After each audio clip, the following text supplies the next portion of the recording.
Okay, we're back on the Algebra 2 notes for section 6.1, and we're looking at page 4 this time. So we're nearing the end here.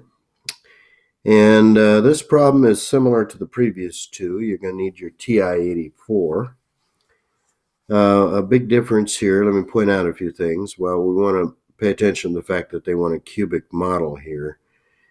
And the other thing is that we're dealing with dates.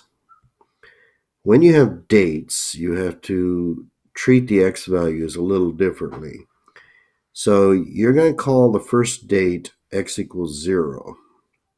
So x equals 0 represents the year 1990, in other words, 1990.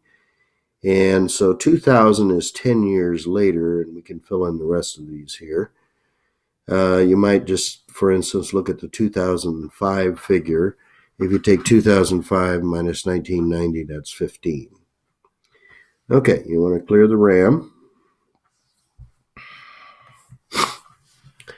Once you've done that, you want to go stat edit and put all those x values starting with 0 and all the way through the 20. I put an asterisk on this last one here.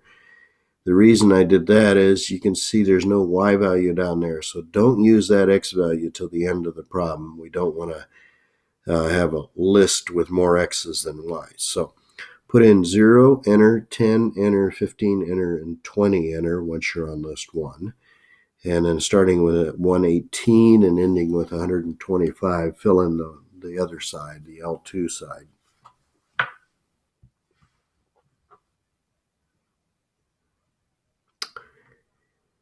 Okay, you can pause the video if you need more time.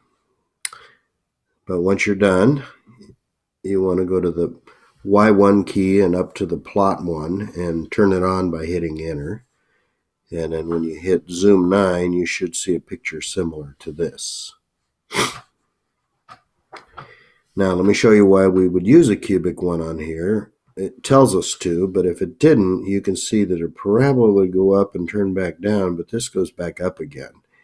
And a cubic model will fit it better. Okay, once you've done that, then you're going to go to Stat. Use your right arrow to go to the Calc menu and choose number 6, Cubic Regression. Then go down to the Store Reg Equation line. And to get this little Y1 on here, I'll remind you again, it's alpha trace enter.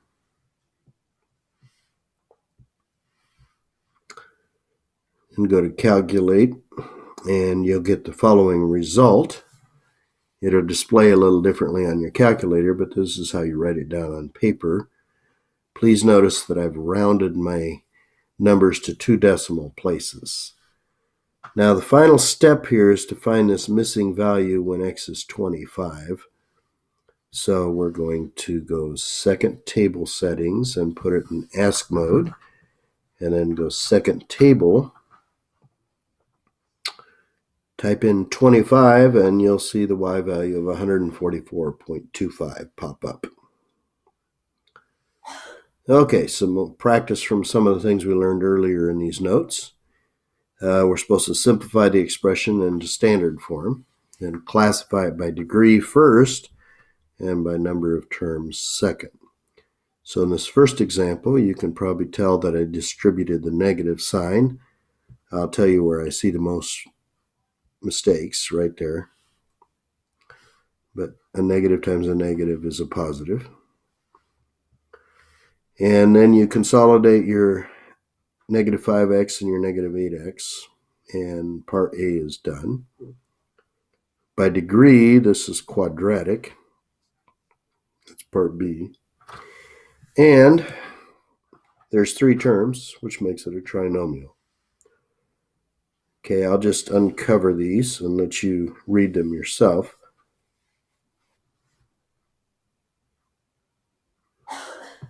Okay, that one's in standard form. You can see that it's by degree, it's quadratic, and that there's 3 terms, which makes it a trinomial.